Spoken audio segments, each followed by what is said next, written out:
noite feliz, ó Senhor. Chester, peru, lombos recheados, rabada, bacalhoada, saladas variadas, vinhos, drinks e muita cerveja. A ceia de Natal é um dos momentos mais esperados pelas famílias brasileiras. O menino Jesus nasceu longe dos pratos refinados, mas as comemorações do nascimento do principal personagem do Natal são regadas a muita comida e bebida. Exagerar na hora de preparar e comer a ceia de Natal pode distanciar os cristãos do real significado da data. A refeição, momento de reunir a família e amigos ao redor da mesa, pode ser farta, nutritiva, saborosa e ao mesmo tempo simples, sem ostentação. De acordo com a nutricionista Ana Carolina Brasil e Bernardes, a escolha de produtos cultivados nesta época do ano pode deixar a ceia gostosa e bonita, mas também barata. Então, quando a gente fala de uma ceia de Natal que seja farta e que principalmente evite o desperdício, nós precisamos pensar principalmente em alimentos que são agora de safra, alimentos que são agora da época. Porque isso, além de deixar muito mais barato o custo dessa ceia, deixa essa ceia mais nutritiva.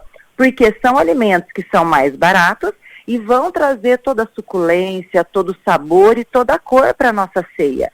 Então usem e abusem principalmente das frutas da época, frutas como uva, por exemplo, uma salada incrementada, por exemplo, com maçã, fica extremamente deliciosa.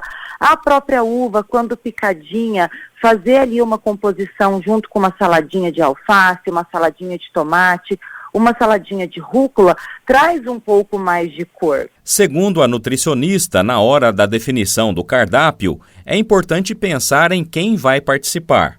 A mistura dos alimentos pode ser uma boa saída para montar um prato sem ostentação e, ao mesmo tempo, escapar da alimentação do dia a dia, deixando o cardápio com cara de celebração. Eu acho que o mais importante é realmente trazer, sim, algo que seja agradável ao paladar de todo mundo, dá sim para ter fartura. Então, quando eu penso, por exemplo, em ceias, eu poderia fazer um arroz acrescentado de uma uva passa, eu posso fazer uma salada acrescentada de uvas da época, ao invés de trazer essas carnes, né, essas proteínas que são extremamente caras, por que não um bom franguinho assado, um franguinho com farofa, né, que vai remeter aí, né, as carnes que são da época e vai trazer, claro, fartura, mas principalmente um alimento de qualidade à mesa.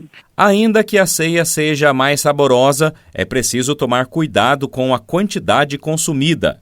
Exagerar pode levar a passar mal. E não é apenas um tipo de comida degustada de maneira incansável, pode causar indisposição do organismo.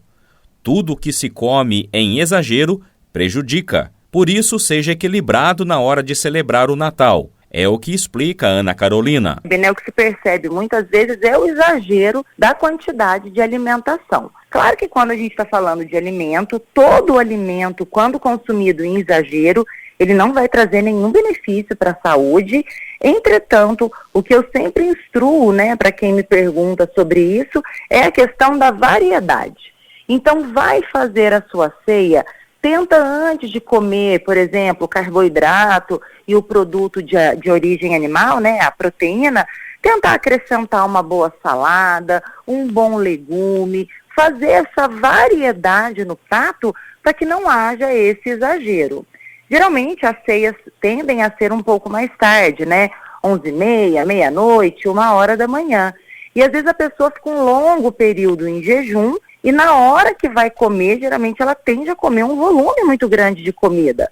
Outra sugestão é, antes de chegar ali na ceia, né, nesse horário um pouco mais prolongado para comer, tentar fazer pequenos lanches, né? Na hora de pegar uma taça de bebida para brindar o Natal, o equilíbrio deve ser uma virtude. Além do cuidado com o prato e os garfos, o cálculo com os goles e os copos também merece atenção. Beber, beber e beber até não poder mais é uma forma perigosa de comemorar. O consumo de álcool, ele nunca é indicado, até porque o álcool em excesso, ele é altamente prejudicial para as pessoas, né? Até porque ele traz um processo que não é tão interessante para o nosso organismo. Entretanto, a gente sabe que alguns processos onde a gente reúne pessoas queridas, é comum que a gente faça ali, né, o consumo de um drink, né, o consumo de algum outro tipo de bebida alcoólica. Quando eu penso em caloria para as bebidas alcoólicas, tudo vai depender também da quantidade. Então, se eu tomo, por exemplo, 5 long necks ou 10 long necks de 350 ml, eu vou ter, ao final de tudo, quase que 1.500 calorias. Contrapartida, se eu tomo 2 doses de gin, pensando ali num gin de 50 ml, eu vou ter 300 calorias no final. É claro que o teor alcoólico de quando eu comparo um gin, ele é maior de quando eu comparo uma cerveja, se for uma cerveja dessas tradicionais Pilsen, né, que geralmente as pessoas optam por consumir.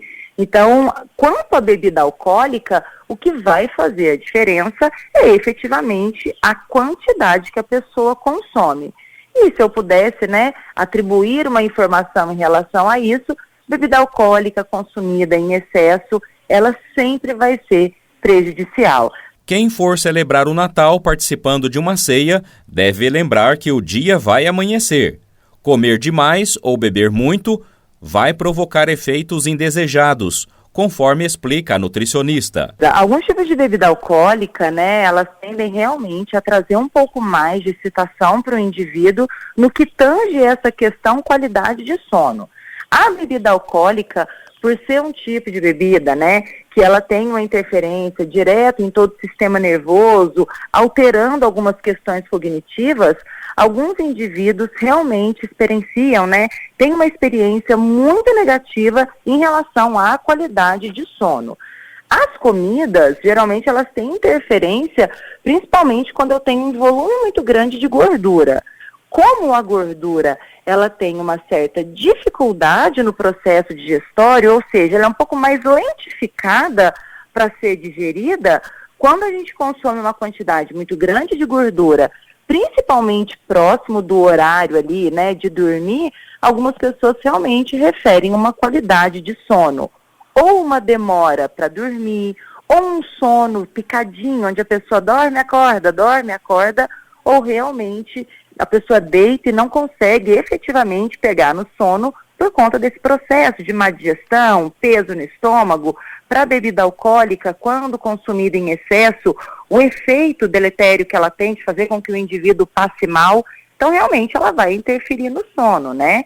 E o problema da interferência no sono também se estende até outro dia, né? Com dificuldade na cognição, às vezes a pessoa, né, refere uma tontura, uma náusea pela falta de qualidade de sono no dia anterior. De acordo com o parágrafo 1865 do Catecismo da Igreja Católica, quem come exageradamente comete o pecado da gula. É, para a Igreja Católica, um pecado capital. Portanto, uma atitude espiritual.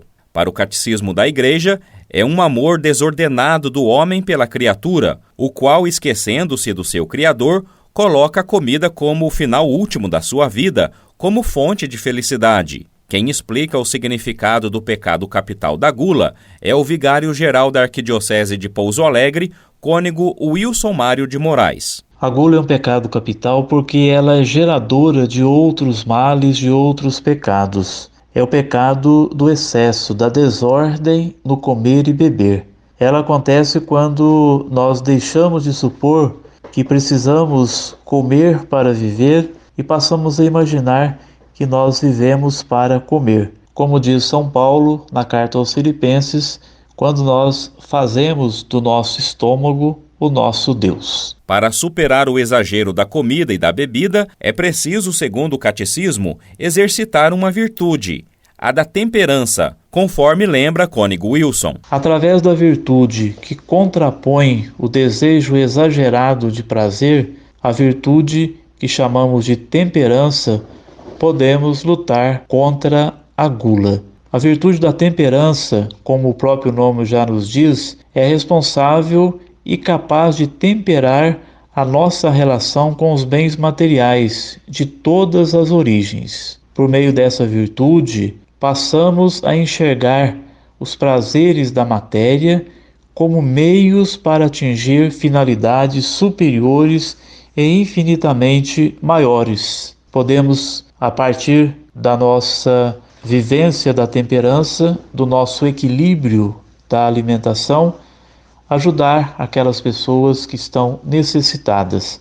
De maneira especial nesse tempo do Natal, olhar para o outro, estender a mão para aqueles que precisam da nossa ajuda.